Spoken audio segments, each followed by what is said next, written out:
یا رسول اللہ یہ قربانی کیا ہے، اس کا کیا فلسفہ ہے، اس کی کیا حقیقت ہے، اس کی کیا تاریخ ہے؟ رسول اللہ صلی اللہ علیہ وسلم نے فرمایا سنت ابیکم ابراہیم، یہ تمہارے والد ابراہیم کی سنت ہے، یہ حضرت ابراہیم علیہ السلام کی سنت ہے۔ صحابہ نے کہا کہ اتنا تو سمجھ میں آیا کہ یہ ہمارے والد گرامی ابراہیم علیہ السلام کی سنت ہے، لیکن اس میں ہمیں کیا فائدہ ہے؟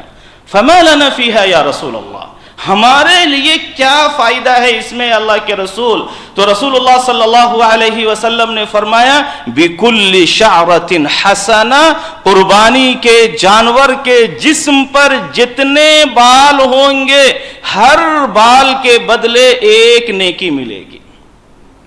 ہر بال کے بدلے ایک انعام ملے گا، ہر بال کے بدلے ایک ثواب ملے گا۔ صحابہ نے لگے ہاتھوں پوچھا کہ یا رسول اللہ بہت سارے جانور تو ایسے ہوتے ہیں کہ جن کے جسم پر تھوڑے سے بال ہوتے ہیں، لیکن بہت سارے جانور ایسے ہیں کہ جن کے جسم پر بڑی مقدار میں اون ہوتی ہے، اون۔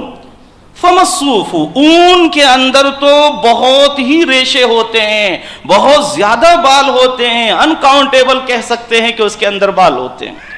رسول اللہ صلی اللہ علیہ وسلم نے فرمایا بِكُلِّ شَعْرَةٍ مِّنَ الصُّوفِ حَسَنَةٍ، اون کے بھی ہر بال کے بدلے میں ایک نیکی ہوگی۔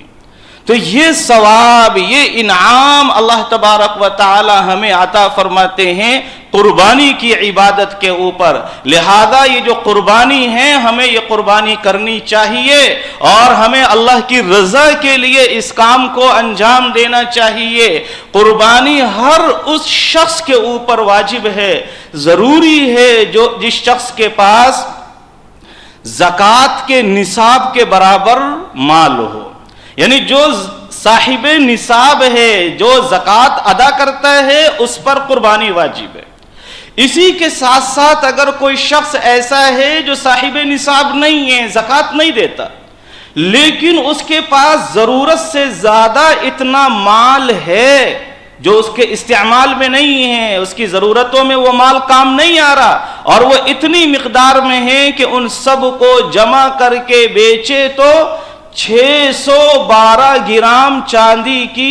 کے برابر اس کی قیمت ملے۔ 612 گرام چاندی کی جو قیمت ہے، جو مارکیٹ ریٹ ہے، اس کی قیمت کے برابر کسی شخص کے پاس اتنا مال ہو جو اس کی ضرورت سے زائد ہو، جو اس کی ضرورت میں کام نہیں آتا، تو ایسے لوگوں کے اوپر قربانی واجب ہے، چاہے وہ مرد ہو چاہے وہ عورت ہو۔ اسی کے ساتھ ساتھ ہمیں یہ جاننا چاہیے کہ یہ جو قربانی ہے، قربانی کا پیغام یہ ہے کہ ہم اپنے رب کی خاطر، ہم اپنے رب کی رضا کے لیے اپنی تمام چیزوں کو قربان کرنے کے لیے تیار رہیں، رب کی رضا کے لیے اپنی خواہشات تک کو قربان کرنے کے لیے تیار رہیں، اللہ کی رضا کے لیے، اللہ کی خوشنودی کے لیے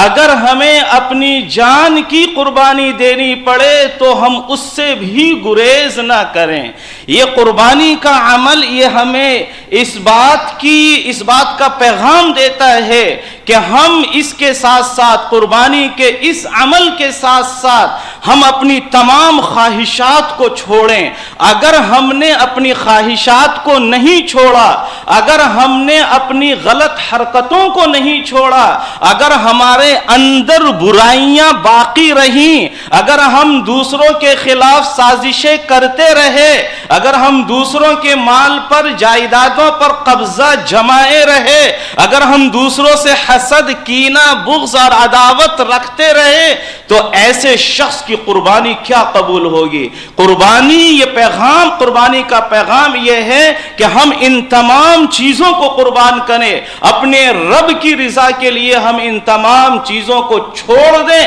اپنے رب کی رضا کے لیے ہم ان تمام چیزوں سے منہ موڑ لیں۔ قربانی ایک عظیم عبادت ہے. قربانی کے اندر ہمارے بہت سارے مسلمان بلکہ تمام مسلمان اس بات کا اہتمام کرتے ہیں اور بہت اچھا کرتے ہیں. وہ یہ دیکھتے ہیں کہ جانور کی سینگ ٹوٹی ہوئی تو نہیں ہے, دانت نکلے ہیں یا نہیں نکلے, کان کٹے ہوئے تو نہیں ہیں, دم کٹی ہوئی تو نہیں ہے, جانور کے جسم کے اوپر کوئی عیب تو نہیں ہے. جانور کے اندر ہم ایک ایک عیب تلاش کرتے ہیں, لیکن جو شخص قربانی دے رہا ہے, جو شخص اپنے نام سے قربانی اللہ کی بارگاہ میں پیش کر رہا ہے, اس کو اپنی برائیوں کی طرف دیکھنے کی فرصت نہیں ملتی کہ ہمارے معاشرے کے اندر جو طاقتور ہے وہ کمزوروں کے اوپر ظلم کر رہا ہے, شوہر بیوی کے اوپر ظلم کر رہا ہے, باپ بیٹے کے اوپر ظلم کر رہا ہے, بیٹا باپ کے اوپر ظلم کر رہا ہے, ایک بھائی دوسرے بھائی کے اوپر ظلم کر رہا ہے. اور پھر اس ظلم کے باوجود بعض بدبخت قسم کے لوگ اس طرح کے ہیں کہ ان کو شرمندگی بھی نہیں ہوتی, وہ دھڑلے سے علل اعلان بولتے بھی ہیں کہ ہاں ہم نے تمہارے خلاف ایسا کیا ہے, تم کیا کر لیتے کر لو, ہم دیکھ لیں گے, ہمارا جو ہے یہ اثر و رسوخ ہے, وہ اثر و رسوخ ہے. اللہ کے اس بندے کو جاننا چاہیے کہ جب قبر میں جاؤ گے تو کوئی اثر و رسوخ کام آنے والا نہیں ہے. اور اس طرح کی سازشوں کے ساتھ اور اس طرح کی بداعمالیوں کے ساتھ اور حرکتوں کے ساتھ, دشمنی, عداوت, کینہ, بغض کے ساتھ جو قربانی کی جائے گی, اس قربانی کا کیا حشر ہوگا اللہ جانے. اللہ تبارک و تعالیٰ کے یہاں اس طرح کی قربانیاں قرآن سے ہمیں معلوم ہوتا ہے کہ قبول نہیں ہوتی ہے. جانور کو ذبح کرنے سے پہلے ضروری ہے کہ ہم اپنے اندر کے شیطان کو ذبح کریں.